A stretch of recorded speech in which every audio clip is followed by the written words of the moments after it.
La sentencia que me correspondió fue la sentencia de Duque en contra de Colombia. Los hechos de esta sentencia son los siguientes. El señor Duque convivía con su pareja, la cual falleció en septiembre de 2001.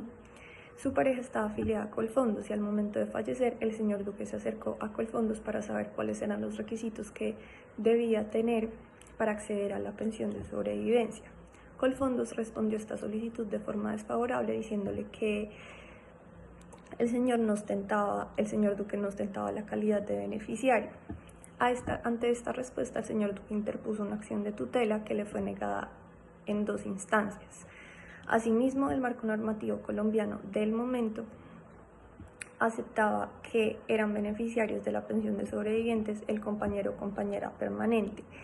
Y mediante sentencia C-336 de 2008, la Corte Constitucional del país colombiano estableció que las parejas del mismo sexo que acreditan su calidad de compañeros permanentes tienen derecho a la pensión de sobrevivientes. El Estado colombiano presentó 2 excepciones preliminares. La primera fue la falta de agotamiento de los recursos internos. Sostenía que no los había agotado el señor Duque porque decía que al haber cambiado la jurisprudencia tenía la oportunidad de utilizar recursos judiciales y administrativos que no había agotado en su momento. Sin embargo, la Corte consideró que el señor Duque sí utilizó los recursos idóneos, es decir, agotó el recurso de la tutela y consideró que no era procedente la excepción preliminar. Respecto de la segunda excepción, el Estado la tituló como los supuestos hechos en los que se pretende fundar la violación de los artículos 4.1 y 5.1 en relación con el artículo 1.1 de la Convención. Referente a esto, la Corte consideró que el Estado se refería a la valoración de medios de prueba y que no constituía una excepción preliminar, es decir, que tenía que ser analizada en la etapa de fondo. Sobre la etapa de fondo, la Corte se pronunció sobre el derecho a la igualdad ante la ley y la no discriminación. Si bien el Estado colombiano aceptó la existencia de un hecho ilícito internacional, sostuvo que había cesado con la sentencia C-336 de 2008. Sin embargo, la Corte evidenció que había existido un trato discriminatorio y diferencial para las parejas del mismo sexo respecto de las parejas heterosexuales.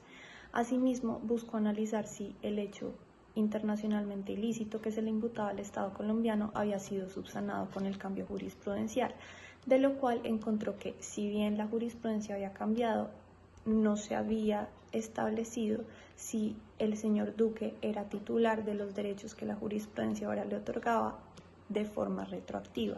Es decir, el Estado es declarado responsable por la Corte por la violación al derecho a la igualdad y la no discriminación de la Convención en relación con el artículo 1.1. Sobre los derechos a las garantías judiciales y a la protección judicial, la Corte no encontró responsable al Estado.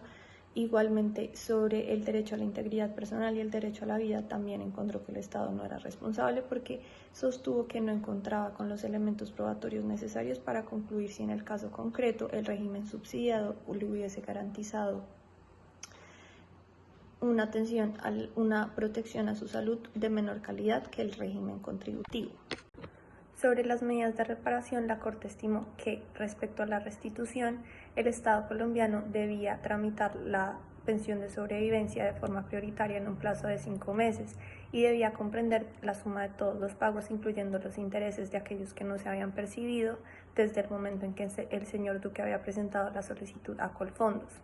En cuanto a medidas de satisfacción, la Corte ordenó al Estado colombiano que en el plazo de 6 meses debía realizar publicaciones del resumen oficial de la sentencia en un diario oficial y en un diario de alta circulación nacional.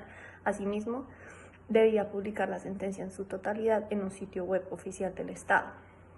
Finalmente, la Corte consideró que por el daño inmaterial, el Estado colombiano debía pagar la suma de $10.000 estadounidenses en atención al sufrimiento que había perdurado el señor Duque por las violaciones otorgadas o causadas por el Estado.